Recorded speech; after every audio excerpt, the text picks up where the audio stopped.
kadang-kadang bukan hanya indera pengecap yang menolak, tetapi sesuatu di dalam pengalamannya yang sudah menolak.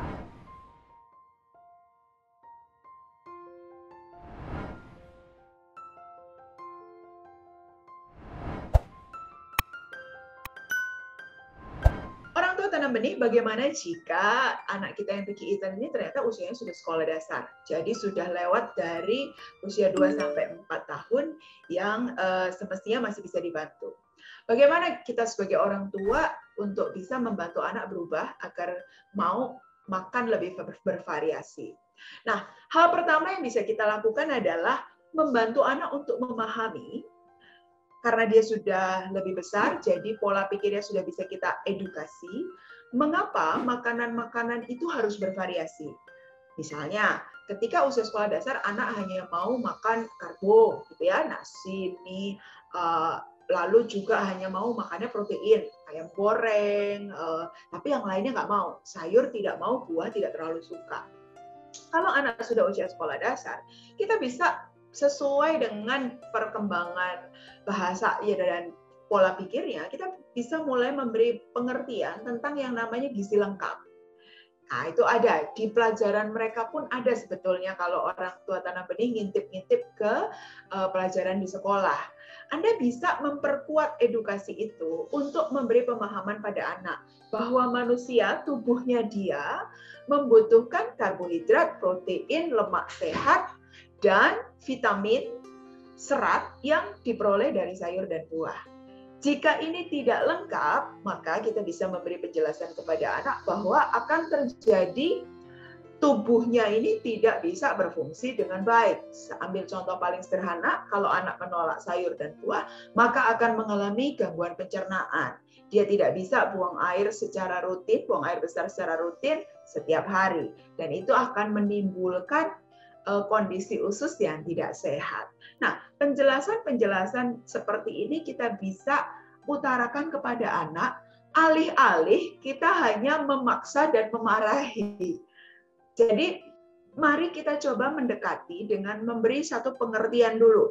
Karena anak usia sekolah dasar sudah bisa berlogika, sudah bisa berpikir, kita akan membantu dia untuk mengerti mengapa dia harus mencoba makanan-makanan tidak hanya apa yang dia suka, tetapi variasi-variasi lain karena tubuhnya akan membutuhkan itu. Nah, setelah secara pola pikir kita edukasi, lalu kita juga bisa untuk membantu agar terjadi perubahan perilaku. Orang tua tanam benih perubahan perilaku tidak sebentar ya. Seringkali saya mendengar orang mengatakan, sudah Bu, saya sudah lakukan sebulan, 2 bulan, tapi anaknya tidak berubah. Dalam hal ini, ketika mengubah kebiasaan yang sebenarnya mestinya kita lakukan sejak dini, tapi kita kelewatan gitu misalnya ya. Tidak apa-apa, kita masih bisa rubah perilakunya, tetapi butuh kesabaran dari orang tua. Anak kadang-kadang kalau yang cepat bisa 3 bulan, sudah mulai lebih nyaman makan makanan sayur dan buah. Tapi jika belum, sabar, ditunggu dan didampingi. Cara mendampinginya bagaimana? Konkretnya, orang tua tanam benih, mari sediakan makanan harian anak yang bukan processed food atau fast food. Memang untuk proses food atau fast food itu menghemat waktu kita yang mungkin kita sibuk ini itu. Tetapi kita perlu juga memikirkan konsekuensi jangka panjang. Berarti harus bagaimana? Makanan yang dimasak dari bahan mentah. Jadi kalau bisa meskipun sederhana, misalnya tahu, tempe yang digoreng atau katakanlah ada ayam digoreng, boleh-boleh saja. Tapi ditemani dengan sayur yang misalnya dibuat bayam, dibuat menjadi sayur bening, atau dicah saja pakai bawang putih, nggak usah yang rumit-rumit, yang simple, sehingga rasa sayurnya itu kan akan dibantu dengan misalnya garam dan merica, sehingga tidak terlalu terasa sayur sekali, tetapi itu selalu komplit, jadi ada karbohidrat, ada protein, ada sayur, kemudian buah.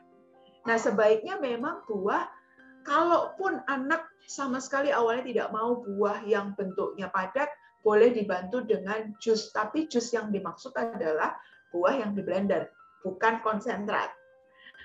Nanti pelan-pelan misalnya buahnya dipotong-potong lalu dibuat menjadi dicampur dengan misalnya air kelapa atau sehingga dibuat menjadi dengan agar-agar. Nah, dikombinasi-kombinasi sehingga anak mengkonsumsi gitu.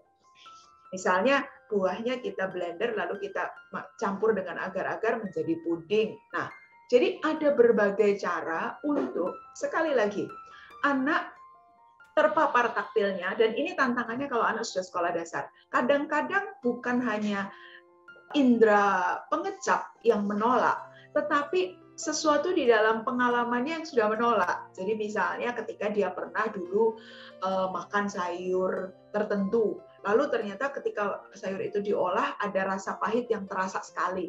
Nah, itu membuat dia trauma. Artinya pendekatan kita tidak hanya pendekatan taktil, tapi juga pendekatan secara pengalaman kognitif.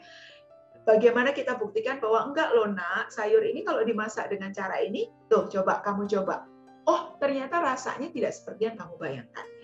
Jadi sekali lagi orang tua tanam benih, mari kita berusaha memaparkan kepada anak sekalipun sudah sekolah dasar, sejauh mungkin jangan dengan menggunakan tekanan. Apalagi kalau anak sekolah dasar sudah bisa membantah kepada papa mama ya. Jangan sampai kita terpancing emosi sehingga akhirnya tujuan kita untuk mengajari mereka perilaku makan yang sehat berakhir dengan sebuah perdebatan yang justru membuat suasana relasi anak dan orang tua menjadi tidak nyaman. Kunci yang terakhir untuk anak sekolah dasar yang akan juga sangat membantu adalah kembali lagi, kalau anak melihat bahwa kita pun mengkonsumsi makanan tersebut. Jadi ada satu kebersamaan ketika makan dengan orang tua, diiringi dengan relasi obrolan yang menyenangkan dengan anak, suasana hati yang menyenangkan, dan kita makan makanan tersebut bersama-sama. Ikuti terus sosial media Tanam Benih untuk mendapatkan video-video parenting lainnya.